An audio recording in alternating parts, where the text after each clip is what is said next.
Hillary Clinton said yesterday she is shocked and appalled by the sexual harassment allegations against Harvey Weinstein, and that behavior that's been reported cannot be tolerated.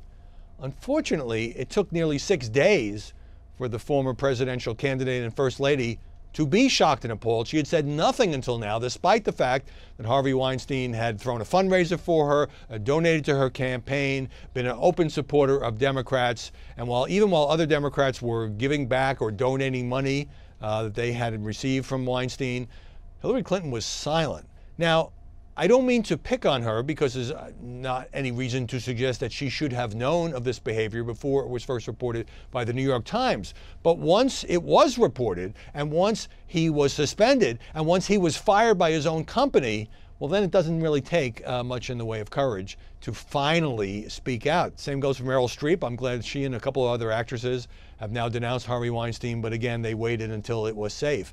And all of this comes in the wake of, or at the same time, as a remarkable, well-documented piece in the New Yorker, which goes much further in the allegations against Harvey Weinstein than the New York Times. And this is Ronan Farrow, who's Mia Farrow's son. You can see where he might have a special interest in the subject. Former MSNBC correspondent, 10-month investigation.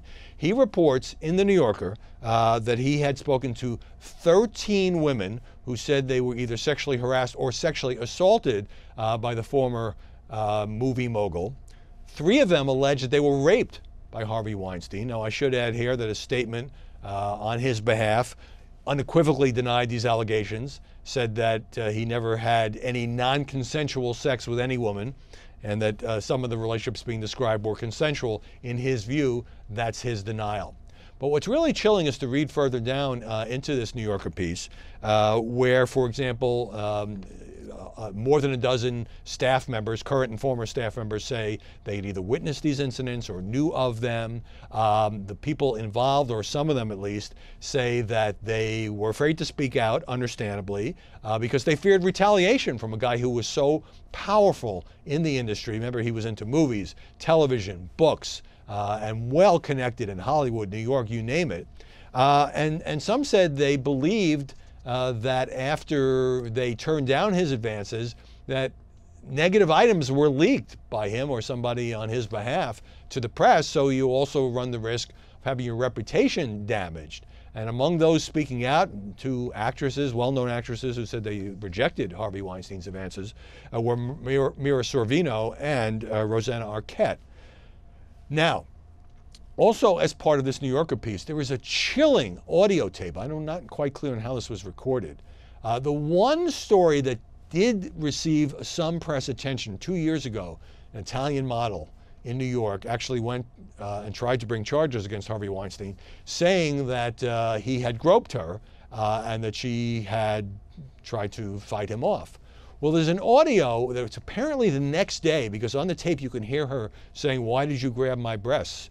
Of him saying, just get into a room and all I need is 5 minutes and no one will ever know about it. Just give me 5 minutes. And he's absolutely insistent, practically ordering this woman into the room, and she ultimately refuses to go in. To listen to that, to have that kind of audio evidence, not prejudging the case, but if you listen to it, you can draw your own conclusions. And by the way, 4 of these women in the New Yorker magazine article say, similar to a Huffington Post report, that Harvey Weinstein masturbated in front of them. So what we have here now is not just a case of a guy who said things that he shouldn't have said to women who he either was working with or wanted to work with or was talking to about being in his movies, but a guy who is alleged, assumed innocent until proven guilty, but alleged to have actually sexually assaulted some of these women. Again, he denies it. But it really brings into focus what an open secret this was, certainly within the companies that he ran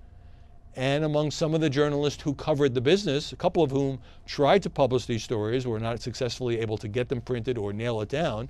I think many others were just intimidated at taking on Harvey Weinstein. So this is a story that continues to grow in importance because he was a major Democratic donor. There's going to be a lot more Democrats being asked whether they will now condemn the behavior that's been reported now by 2 major news publications. It's not over by any stretch of the imagination, and it is depressing, it is chilling, it is horrifying, and it's just awful that this is, but if there is a silver lining here, that this is finally coming out now because of aggressive journalism.